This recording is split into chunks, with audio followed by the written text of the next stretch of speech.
First of all, disclaimer, this is not my story time. It was sent to me from a friend.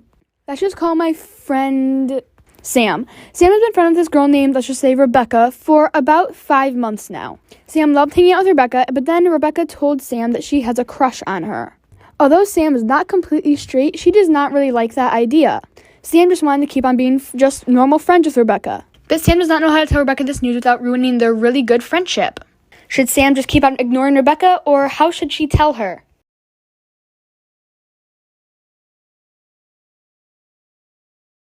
Secrets to our self-serve breakfast station. Lock cereal dispensers, pour fresh milk every morning, mess-free squirt bottles, display fruit in cute bowls, refrigerate sliced fruit overnight, drink water.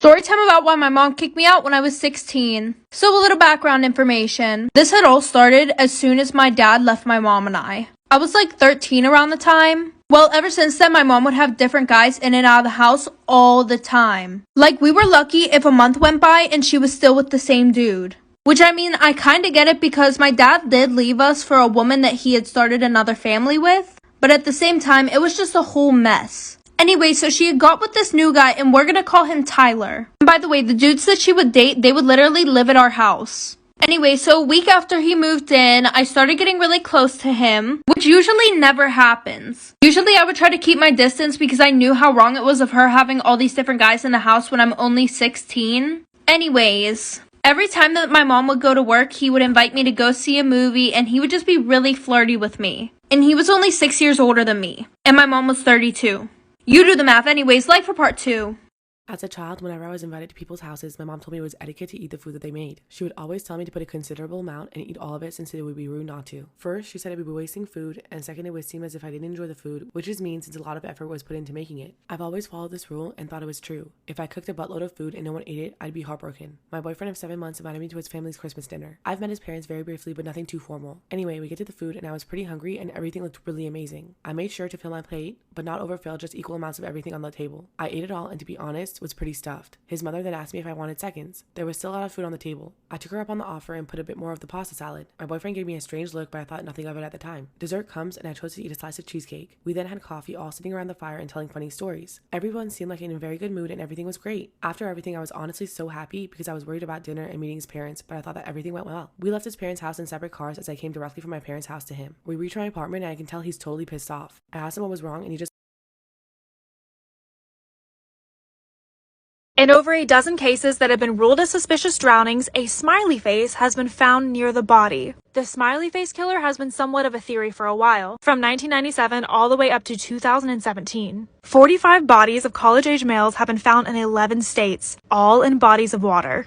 And many of these cases are strikingly similar. While police have just ruled this off as an accidental drowning, New York City detectives Kevin Gannon and Anthony Duarte, both extremely credible sources with about 40 years of combined experience, have been working hard to solve these unsolved cases. They believe for many reasons that police have ignored obvious signs that we have a serial killer or a group of serial killers on our hands, and that they could be potentially responsible for up to 335 cases. All of the victims have been male, college-age, athletic, popular, and high on academic achievements. So they suspect that these murders may be out of jealousy. Almost all of the bodies found show signs of dying on land, and come back positive for a roofie drug. So why were these ruled as an accident? Let's look at the cases. Sometimes making slime can get pretty messy. I'm sure some of you guys have seen times where I've spilled dye or snow outside the mixer. We do clean all the mixers at the end of the night, but making slime can just get really messy. One time I accidentally spilled an entire bottle of dye all over the mixer and it's still stained pink. Thankfully, playing with slime is a lot cleaner than making it, but that's why.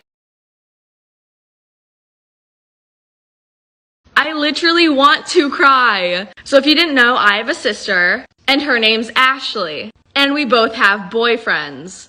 And every night we both fall asleep on the phone with our boyfriends. So one day we're all hanging out and we're like just talking. And my sister's boyfriend looks at me and he's like, "You need to stop going into your sister's room in the middle of the night." And I look at him and I'm like, "What are you talking about?" One time I was behind the register at Victoria's Secret. This customer walks in and immediately everybody spots her as a red flag. She's just picking up items, throwing them in her bag, not looking at sizes, not looking at colors. So everybody's like, everyone's on their walkie like. Watch this customer. She's coming to the fitting room. She's headed to the cash wrap. Somebody get her. Check her ID. Get her. Get her. She has a bag full of stuff. And guess who gets her at the register? Me. So she comes to my register and she dumps out her stuff. And we're having a regular conversation. Hi, how are you? Yada, yada, yada. Her total comes up to probably between $700 to $900. It was expensive. My manager is at the register next to me, talking to me on the walkie. Ashley, make sure you get that ID. Don't matter what she's using, make sure you get that ID. So I ask her for the ID because she's paying credit. Why do you need to ask for my ID? Just take it, run it. I'm like, no ma'am, I'm sorry, I need your ID for the purchase. She starts to raise her voice. Story time. So a couple months ago, I was painting my nails like a dark blue, and I didn't close the cap all the way. So like the next couple days go by and I'm cleaning my desk. I take all the nail polishes off and I take that particular nail polish I used and I picked it up by the cap and it spilled all over my desk. And when I wiped it off, all the finish came off the paint and I had to hide it for a couple months. So yeah. Storytime had the most dirtiest college roommate ever. By the way, we're calling her Jessie. So I moved in before Jessie and I get settled and decorate. The next day, she comes and throws her bag on the bed, then leaves. I thought it was weird because she didn't even say anything to me. Couple hours later, she comes back and I'm like, hello? And she's like, my bad, and comes give me a hug. She smelled very bad. She starts unpacking all of her clothes and blankets, but they smelled like mildew.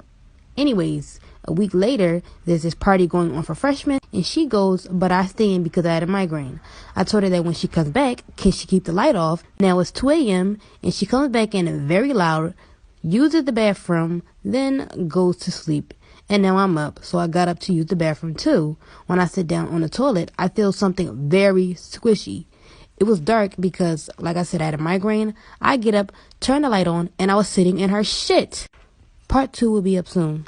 Before I start, I just want to say I haven't cleaned my pantry in months, and you probably haven't either, so don't judge me. So today I'm going to tell you guys the story of when Danny and I moved into our first home. But before that happened, when I was pregnant, we were renting out a room, and we shared a bathroom with 4 other people. We stayed there until Damien was around 4 months, and then moved into a guest house on the same property. We were both so excited. To others, it seemed very, very small, but honestly, it was more than enough for us. There was no actual kitchen, no microwave, no stove, and the fridge was outside, but that didn't bother me. I told Danny, no hay pedo, cómprame un little portable stove y con eso tengo. And he did just that. Problem solved. About a week later, he brought home a microwave that was going to be thrown away because it was outdated. I was like, what? To us, it looked brand new. I remember I helped Danny install it that same day. I don't know how I did it, but I was carrying the microwave. It was so freaking heavy. I didn't care. I just wanted it installed.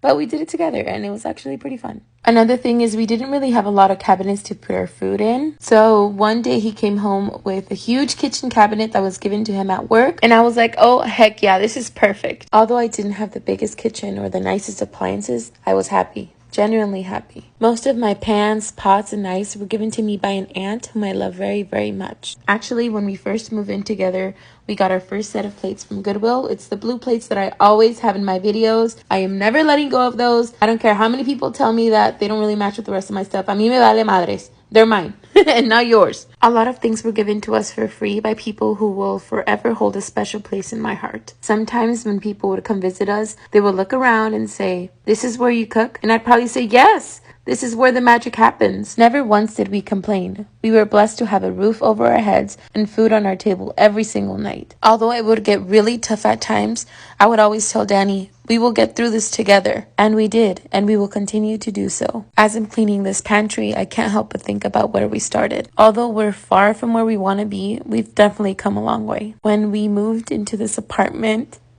I know. I be in el waterworks. Okay, so like I was saying, when we moved into this apartment, the first thing that I went to was the kitchen. To me, it was perfect. It was like more than I could ever wish for, you know? It has so much cabinet space, a pantry, a dishwasher. Although we don't really use the dishwasher, but I still got excited because I was like, ooh, drying rack. So whenever I read comments like your food probably tastes bad because you're using an electric stove, or you need a bigger fridge, or your kitchen is really small, do you wish you had a bigger one? I immediately think of our first home. I cooked some bomb-ass meals, and I didn't need any of that. I've realized that no matter what you do, people will always have something to say. As long as you're happy with yourself and you're happy with your life, que te valga madres what everybody thinks. So this is what my pantry looks now. It's very nice and clean. I hope you guys really enjoyed my story time. See you guys in the next video. Bye!